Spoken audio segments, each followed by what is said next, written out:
What's up, and welcome back to another episode of XFL for Play. But before I do that, I have to do something. Because I said I would chug one of these bad boys if my Vipers would win, and they did, so you know what that means.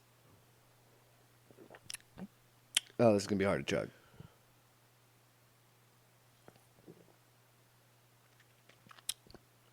It's so carbonated. All right, this is it. If I can't get it here, then I got to just move on with the video, because otherwise this is just going to take forever.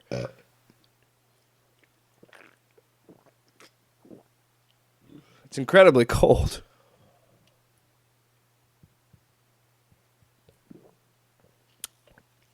Vipers.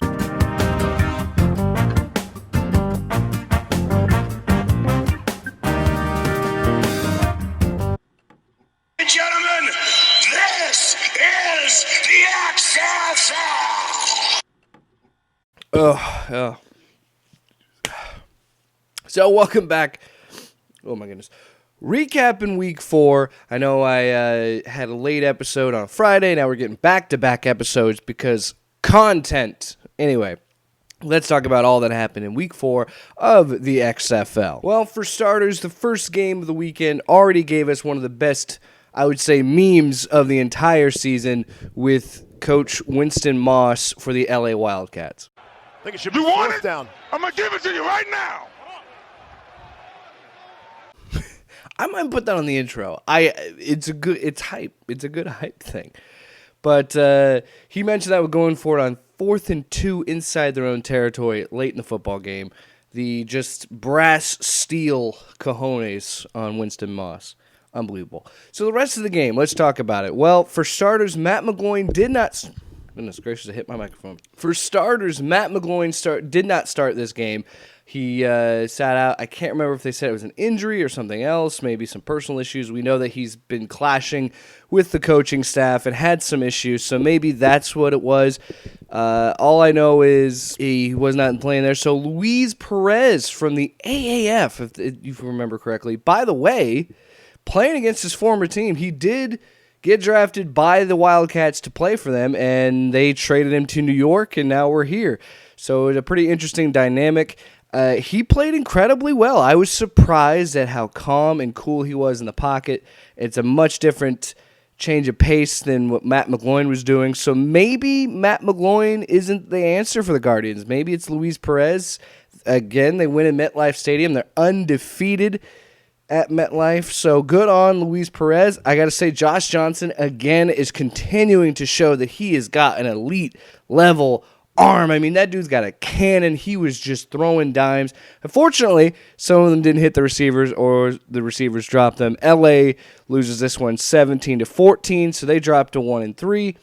I think all that momentum that they had for DC was still there. It's just they couldn't execute when they needed to.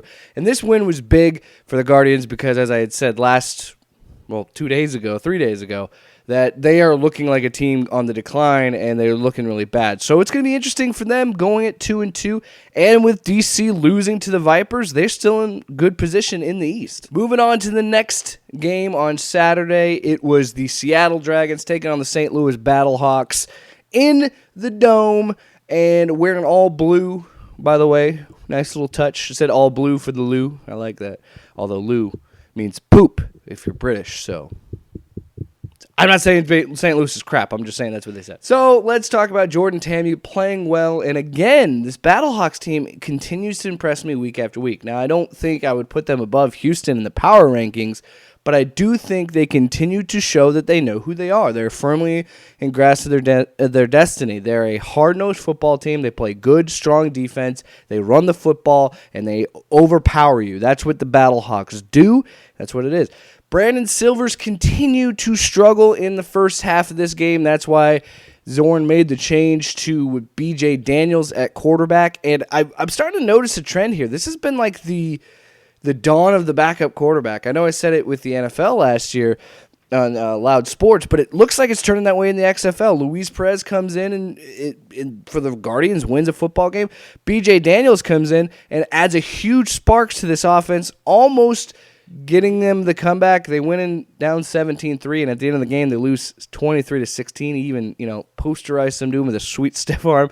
So maybe B.J. Daniels is going to be the starter next week, and maybe he's the guy for Seattle. And my Vipers, Taylor Cornelius, had a good showing against the defenders. Who knows? Maybe this is the beginning of the backup quarterback in the XFL.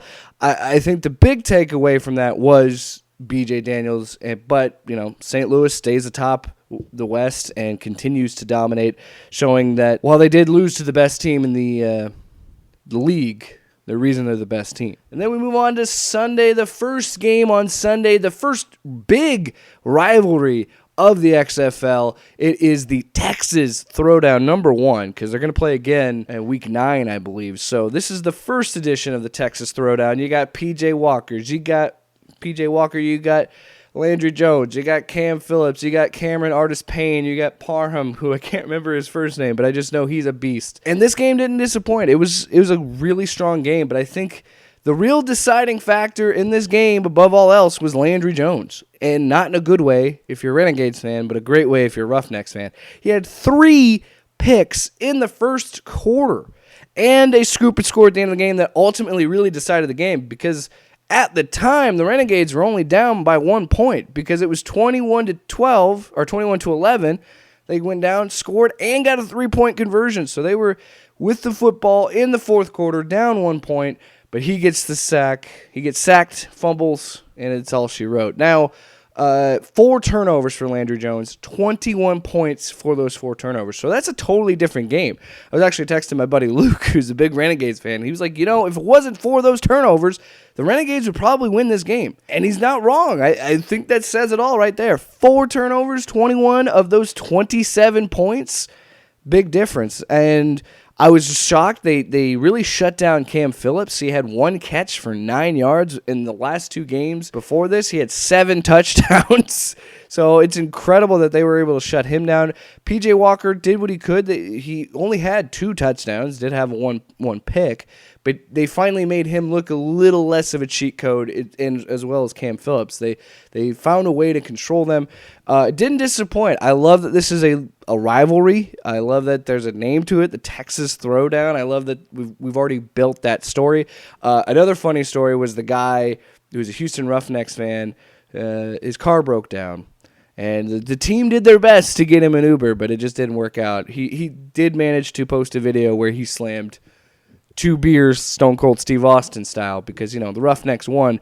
This is what I love about the XFL, is how much these fans are getting invested into this, and how much, not just guys like me, but everybody is getting invested in this. And when you have something like the Texas Throwdown, this is a good start. We need things like the Texas Throwdown, and hopefully we can get more of those. Landry Jones did go down late in the fourth quarter, another knee injury. He looks to be out for 4 to 6 weeks, which is a huge blow to the Renegades offense, so we'll see how they can rebound.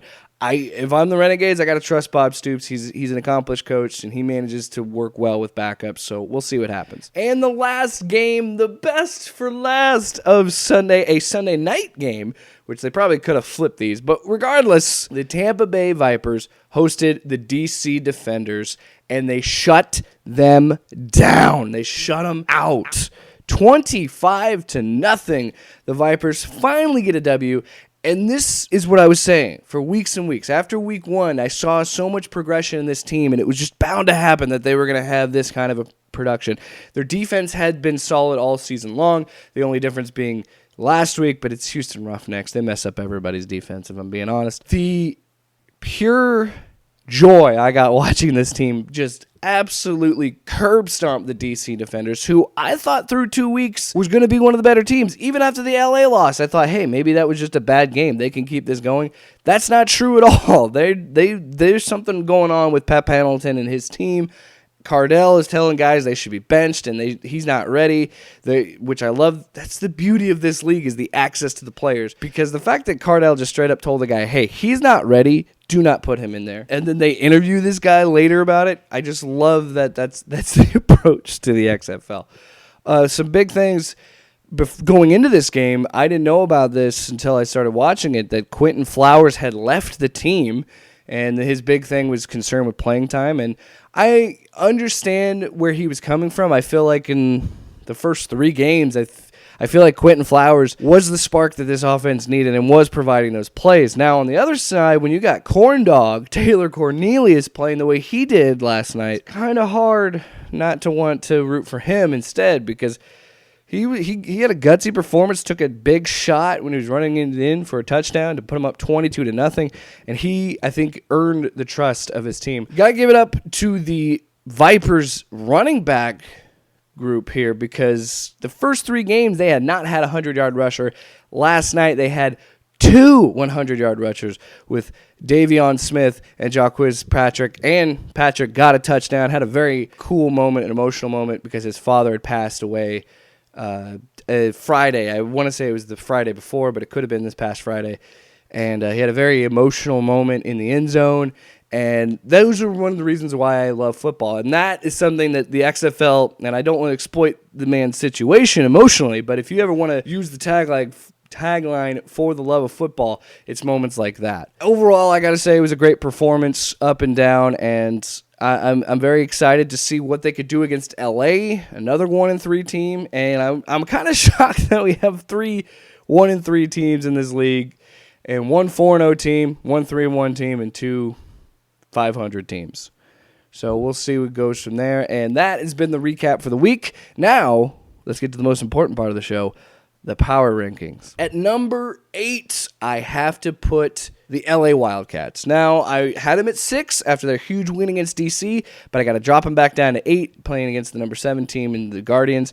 I think they dropped down because they're just not there yet. They're making progress, but they're just not there yet, and it was a strong defensive game against the Guardians, but at the end of the day, they lost. At number 7, I'm going to put the New York Guardians. Now, I could put the Vipers here, but I'll put the Guardians here. I think they got Luis Perez to give them, is it Luis? Yeah, Luis Perez some momentum. Now, I don't know if that's going to keep them going later on this season, but I think he might be their starter going forward, and who knows what happens with Matt McGloin. So because of that question, I'm going to keep him at 7. And number 6, I know it's silly. You can call it bias. It probably is. The Tampa Bay Vipers jump up to number 6 because of how they won. Not just because they won, but how they won.